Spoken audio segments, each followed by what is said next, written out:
നമ്മൾ ഇത്രയും നേരം ട്യൂറിംഗ് മെഷീൻ ആസ് ആൻ അക്സെപ്റ്ററാണ് പഠിച്ചുകൊണ്ടിരുന്നത്. അതായത് ഒരു A⁻n B⁻n എന്ന് പറഞ്ഞൊരു സ്ട്രിങ് അക്സെപ്റ്റ് ചെയ്യുന്നുണ്ടോ ഇല്ലയോ, അതായത് ട്യൂറിംഗ് മെഷീന് ഇത് അക്സെപ്റ്റ് ചെയ്യുമോ ഇല്ലയോ എന്ന് അറിയാനായിട്ട് നമ്മൾ എന്ത് ചെയ്തു, n=2 എന്ന് ഇട്ടു. എന്നിട്ട് ഇൻപുട്ട് ടൈപ്പിനകത്ത് എന്ത് ചെയ്തു, AABB എന്ന് എഴുതി. എന്നിട്ട് അതിനൊരു സ്റ്റേറ്റ് എഴുതിയിട്ട് എന്താ പറഞ്ഞത്, റീഡ് റൈറ്റ് ഹെഡ് റൈറ്റിലേക്ക് മൂവ് ചെയ്യും, പിന്നെ ചിലപ്പോൾ ലെഫ്റ്റിലേക്ക് മൂവ് ചെയ്യും. എന്നിട്ട് നമ്മൾ AX വെച്ച് റീപ്ലേസ് ചെയ്യുന്നു, BY വെച്ച് റീപ്ലേസ് ചെയ്യുന്നു. എന്നിട്ട് ഫൈനലായിട്ട് പറഞ്ഞു ഈ സ്ട്രിങ്ങിനെ അക്സെപ്റ്റ് ചെയ്യുന്നുണ്ടോ ഇല്ലയോ എന്ന്. നെക്സ്റ്റ് പഠിക്കാൻ പോകുന്നത്, നേരത്തെ Turing machine as an acceptor ആയിട്ടാണ് നമ്മൾ പഠിച്ചത്. ഇപ്പോൾ പഠിക്കാൻ പോകുന്നത് Turing machine as a transducer. അതായത് എന്തെങ്കിലും കമ്പ്യൂട്ടേഷൻ പെർഫോം ചെയ്യുന്ന ട്യൂറിംഗ് മെഷീനെ നമുക്ക് എന്ത് ചെയ്യാൻ പറ്റും, ഡിസൈൻ ചെയ്യാൻ പറ്റും. അപ്പോൾ കമ്പ്യൂട്ടേഷൻ ഉദ്ദേശിക്കുന്നത് അഡീഷൻ, സബ്ട്രാക്ഷൻ, മൾട്ടിപ്ലിക്കേഷൻ, അങ്ങനെ എന്ത് ഓപ്പറേഷൻസും ആവാം.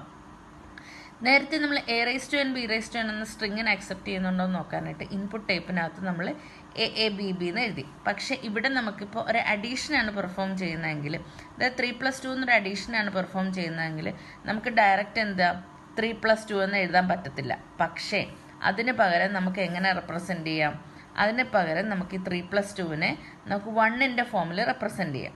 അതായത് design a Turing machine to perform an addition, അല്ലെങ്കിൽ give an example for a Turing machine acting as a transducer എന്ന് പറഞ്ഞാൽ നമുക്ക് പറയാം ട്യൂറിംഗ് മെഷീൻ ഫോർ അഡീഷൻ എന്ന് പറഞ്ഞിട്ട് നമുക്ക് ചെയ്യാം.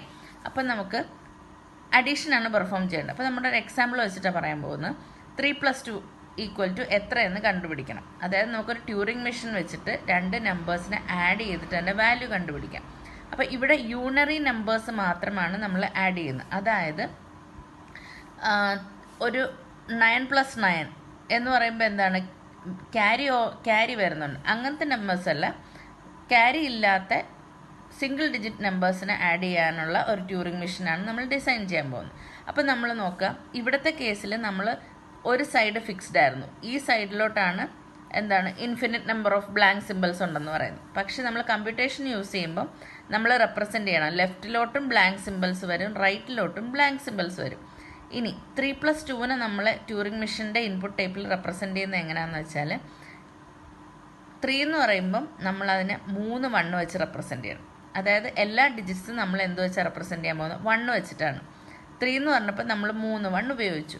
ഇനി ഈ പ്ലസ്സിന് പകരം നമ്മൾ എന്ത് ഉപയോഗിച്ചു, B ഉപയോഗിച്ചു. ഒന്നെങ്കിൽ പ്ലസ്സിന് പകരം B ഉപയോഗിക്കാം, അല്ലെങ്കിൽ എന്ത് യൂസ് ചെയ്യാം, 0 യൂസ് ചെയ്യാം. ചില എക്സാമ്പിൾസ്, ചില ടെക്സ്റ്റിനകത്ത് ഈ പ്ലസ് എന്ന് പറയുന്നത് നമ്മൾ ഇവിടെ ഒരു ഈ B എന്ന് പറയുന്നത് ഡീലിമിറ്റർ, അതായത് ഈ 3 കഴിഞ്ഞു എന്ന് കാണിക്കാനാണ് ഇവിടെ ഒരു സിമ്പിൾ യൂസ് ചെയ്യുന്നത്. ഒന്നെങ്കിൽ നമുക്കത് B യൂസ് ചെയ്യാം, അല്ലെങ്കിൽ നമുക്കത് 0 യൂസ് ചെയ്യാം. ഇനി നിങ്ങൾക്ക് അയക്കുന്ന വീഡിയോസിലൊക്കെ, യൂട്യൂബ് വീഡിയോസിനകത്തൊക്കെ അവർ 0 ആണ് യൂസ് ചെയ്യുന്നത്. അപ്പം ഞാനിവിടെ യൂസ് ചെയ്യുന്നത് B ആണ്. അപ്പോൾ ചിലപ്പം എന്തുകൊണ്ടാണ് 0 യൂസ് ചെയ്യുന്നതെന്ന് പറഞ്ഞാൽ, ഇത് ബ്ലാങ്ക് സിമ്പിളാണ്. ഈ ബ്ലാങ്ക് സിമ്പിളും ഈ ബിയും തമ്മിൽ മാറിപ്പോകാതിരിക്കാനാണ് ചിലരിവിടെ 0 യൂസ് ചെയ്യുന്നത്. ഇനി അപ്പോൾ അതായത് നിങ്ങൾക്ക് രണ്ട് നമ്പേഴ്സിനെ ആഡ് ചെയ്യാൻ, അതായത് കമ്പ്യൂട്ടേഷൻസ് പെർഫോം ചെയ്യാനുള്ള ട്യൂറിംഗ് മെഷീൻ ഡിസൈൻ ചെയ്യാനായിട്ട് ഫസ്റ്റ് തന്നെ അഡീഷൻ്റെ ഒരു എക്സാമ്പിളാണ് പറയുന്നത്. അപ്പോൾ 3+2 എന്ന് പറയുന്ന ഒരു അഡീഷൻ ചെയ്യാനാണെങ്കിൽ 3 എന്ന് പറയുന്ന ഡിജിറ്റിനെ നമ്മൾ എങ്ങനെ റെപ്രസെൻറ്റ് ചെയ്യും, 3 1 വെച്ചിട്ട്, പ്ലസ്സിന് പകരം എന്ത് റെപ്രസെൻറ്റ് ചെയ്യും, B വെച്ചിട്ട്. പിന്നെ 2ന് റെപ്രസെൻറ്റ് ചെയ്യുന്ന 2 1, ഇവിടെ ബ്ലാങ്ക് സിമ്പിൾ, ലെഫ്റ്റിലും ബ്ലാങ്ക് സിമ്പിൾ. ഇനി നമുക്ക് ആൻസർ എന്താ കിട്ടേണ്ടത്, 3+2 = 5 എന്ന് കിട്ടണം. അപ്പം 3നെ നമ്മൾ 3 1 വെച്ചാണ് റെപ്രസെൻറ്റ് ചെയ്യുന്നതെങ്കിൽ 5നെ നമ്മൾ എങ്ങനെ റെപ്രസെൻറ്റ് ചെയ്യും, 1 2 3 4 5, 5 1 വെച്ചിട്ട് നമുക്ക് 5നെ റെപ്രസെൻറ്റ് ചെയ്യാം. ഇനി ഈ ഇൻപുട്ട് ടൈപ്പ് വെച്ചിട്ട് നമുക്ക് ഔട്ട്പുട്ട് എങ്ങനെ കിട്ടും, നമുക്ക് ഔട്ട്പുട്ട് എന്താ കിട്ടേണ്ടത്, 5 1 ആണ് കിട്ടേണ്ടത്. അപ്പോൾ ഈ ഇൻപുട്ട് ടൈപ്പിൽ എന്തൊക്കെ ചേഞ്ചസ് വരുത്തി കഴിഞ്ഞാൽ നമുക്ക് ഈ ഔട്ട്പുട്ടായ 5 1 കിട്ടും. അതാണ് നമ്മൾ നോക്കാൻ പോകുന്നത്.